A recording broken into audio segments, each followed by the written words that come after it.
Good morning to all of you. मैं Vivek Kumar Singh, Chanakya college of education, Bettiah, Bihar से। आज हम लोग डीएलएड सेकेंड ईयर के S9 से यूनिट 1 में हमारा है विज्ञान की समझ या विज्ञान से हमारा रिश्ता है।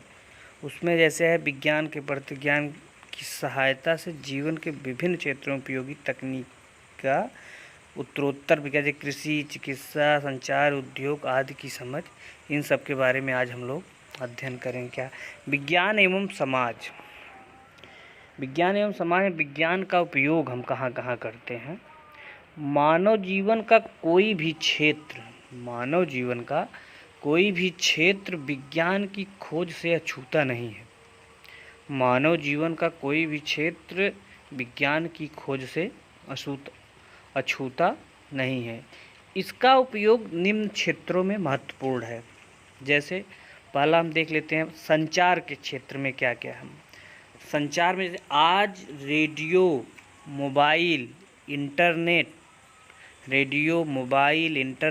टेलीविज़न द्वारा एक क्षण में, इंटरनेट, टेलीविज़न, मोबाइल, रेडियो आदि के द्वारा एक क्षण में हम कोई भी संदेश, समाचार, विचार का आदान प्रदान हम लोग कर सकते हैं या किया जा सकता है। आकाश में स्थापित सैटेलाइट जो होती हैं, आकाश में स्थापित जो सैटेलाइटें होती हैं, आकाश में स्थापित सैटेलाइट के सहारे कोई भी संदेश पृथ्वी के किसी भी कोने में, आकाश में स्थापित सैटेलाइट के सहारे हम कोई भी संदेश और पृथ्वी के किसी भी कोने में क्षण भर में ग्रहण किया जा सकता है। कितनी देरी? मात्र क्षण भर में ग्रहण किया जा सकता है। विज्ञान ने विश्व को दूरियां समाप्त कर दी है। विज्ञान ने विश्व में जो दूरियां थी उसको समाप्त कर दिया। आज व्यक्ति जो है यहाँ पे बैठा है तो अमेरिका, इंग्लैंड, फ्रांस या अपने देश में ही उत्तर प्रदेश में है तो बिहार, महाराष्ट्र, कहीं भी बात कर सकता है। तो विज्ञान का इसमें महत्वपूर्ण योगदान है। दूसरा हम यातायात के क्षेत्र में देख लें। यातायात में साइकिल, मोटरसाइकिल, बस, ट्रेन, वायुयान, जलयान मानव प्रगति के प्रमाण हैं। पहले साइकिल थी, फिर मोटरसाइकिल, फिर बस, ट्रेन। आज हम 1 घंटे में जिस ट्रेन का सफ़र विज्ञान की देन है, ट्रेन के सफ़र से हम 48 घंटे से 24 घंटे से 30 घंटे तक मुंबई पहुंचने में लगता था, हम वायुयान से जो है 1-1.5 घंटे में पहुंच जा रहे हैं। जलयान मानव प्रगति के प्रमाण है। अंतरिक्ष स्टेशन की स्थापना से आकाशीय पिंडों की यात्रा भी साकार होने में ज़्यादा वक्त नहीं लगा। किसके द्वारा? अंतरिक्ष स्टेशन की स्थापना से आकाशीय पिंडों की यात्रा भी साकार होने में ज़्यादा वक्त नहीं लगा। चिकित्सा के क्षेत्र में हम देख लें। तीसरा हमारा चिकित्सा के क्षेत्र में हम देख लें। चिकित्सा के क्षेत्र में विज्ञान चिकित्सा के क्षेत्र में सचमुच बड़ा वरदान साबित हुआ। विज्ञान चिकित्सा के क्षेत्र में सचमुच एक बड़ा वरदान साबित हुआ। असाध्य व प्राणघातक बीमारियों पर विज्ञान ने विजय प्राप्त कर लिया। पहले चिकित्सा के अभाव में बहुत से व्यक्तियों को ऐसे ही मृत्यु, उनको पता ही नहीं चलता था कि हमें क्या रोग है, क्या नहीं है, क्या बीमारी है। लेकिन विज्ञान के आ जाने से विभिन्न जांचों द्वारा ये पता चल जाता है, इनको समय पर उसका इलाज हो जाता है। इसलिए विज्ञान के क्षेत्र में जो है असाध्य एवं प्राणघातक बीमारी पर विज्ञान ने एक प्रकार से विजय प्राप्त कर लिया है। शल्य क्रिया में नैनो टेक्नोलॉजी तथा अन्य विकसित टेक्नोलॉजी से असंख्य रोगी लाभान्वित हो रहे हैं। शल्य क्रिया में नैनो टेक्नोलॉजी तथा अन्य विकसित टेक्नोलॉजी से असंख्य रोगी, करोड़ों रोगी जो है वो लाभान्वित हो रहे हैं। शिक्षा के क्षेत्र में हम देख लें। Interactive board, computer aided learning, MOOC course, massive open online course, MOOC, massive open online course, MOOC। Open distance learning, OER, open education resource, printing technology आदि ने शिक्षा के प्रचार प्रसार में भौगोलिक सीमा को समाप्त कर असंख्य विद्यार्थियों को लाभान्वित किया है। भौगोलिक सीमा को समाप्त करने का मतलब इसमें क्या है? भौगोलिक सीमा को समाप्त करने का इससे तात्पर्य है, जैसे स्टूडेंट इंडिया में बैठा है और अमेरिका में किसी ऑनलाइन क्लास चल रही है तो उसको ऑनलाइन यहाँ पे जो है देख सकता है, और यहाँ बैठा है, यहाँ कोई टीचर पढ़ा रहा है, उसको ऑनलाइन क्लास वो जो है अमेरिका में बैठ के देख सकता है, इंग्लैंड में बैठ के देख सकता है।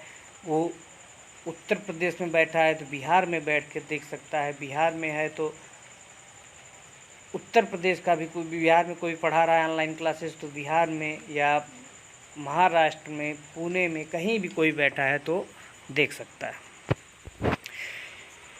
कृषि के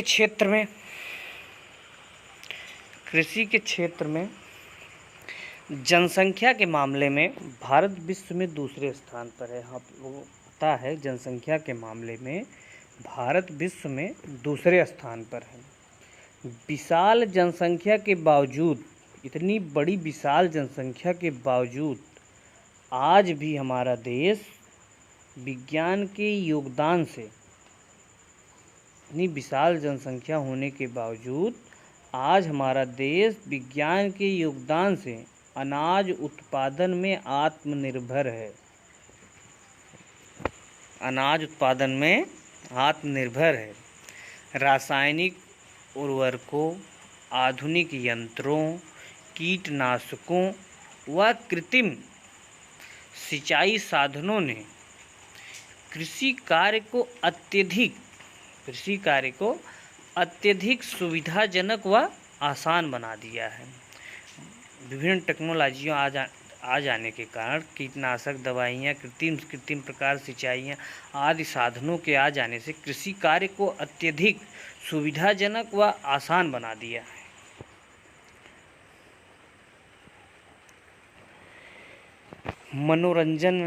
मनोरंजन में क्या है?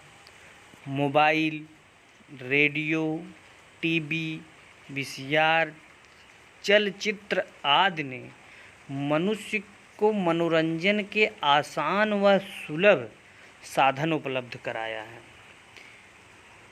मोबाइल ही देख लीजिए, आज मोबाइल में हम क्रिकेट खेल सकते हैं, लूडो खेल सकते हैं, तमाम प्रकार के गेम जो है हम लोग खेल सकते हैं मोबाइल में।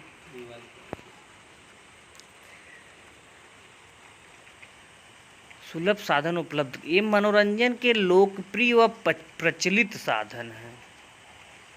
ये मनोरंजन के लोकप्रिय व प्रचलित साधन हैं। 7वां हमारा है, देख लीजिए आप, भवन निर्माण व वास्तुकला। भवन निर्माण व वास्तुकला में नवीन नगर निर्माण योजना हुआ, फ्लाईओवर, बहुमंजिली इमारतें, बांध, भूमिगत व आकाशीय विद्युतीय मार्ग। क्या क्या? नवीन नगर निर्माण योजना, फ्लाईओवर, बहुमंजिल इमारतें, बांध, भूमिगत व आकाशीय विद्युतीय मार्ग, विविध सौर वायु परियोजनाएं, जलमन उपचार संयंत्र, केंद्रीकृत वातानुकूलित प्रणाली आदि आधुनिक भवन व वास्तुकला के उदाहरण है। 8वां हमारा दैनिक जीवन से ले लीजिए। हमारा दिन प्रतिदिन का कार्य विज्ञान पर ही आश्रित है। हमारा दिन प्रतिदिन का कार्य विज्ञान पर ही आश्रित है। जैसे हमें कहीं जाना हुआ तो बाइक से हम जा रहे हैं, वो विज्ञान की ही देन है। विद्युत चलित उपकरण जैसे फूड प्रोसेसर, एसी, फ्रिज। हमारा दिन प्रतिदिन का कार्य विज्ञान पर ही आश्रित है। जैसे विद्युत चलित उपकरण, विद्युत चलित उपकरण में क्या है, जैसे फूड प्रोसेसर, एसी, फ्रिज, स्वचालित भोजन पकाने व बर्तन धोने की मशीनें, कुकिंग गैस आदि की खोज ने मानव जीवन को आरामदायक बना दिया है। इन सब की खोज मानव जीवन को आरामदायक बना दिया है। इससे श्रम तथा समय दोनों की बचत हुई है। इससे श्रम तथा समय दोनों की बचत हुई है। धन्यवाद। अब हम लोग अगले लेक्चर में अपने विज्ञान का समाज पर क्या प्रभाव है उसके बारे में अध्ययन करेंगे। धन्यवाद।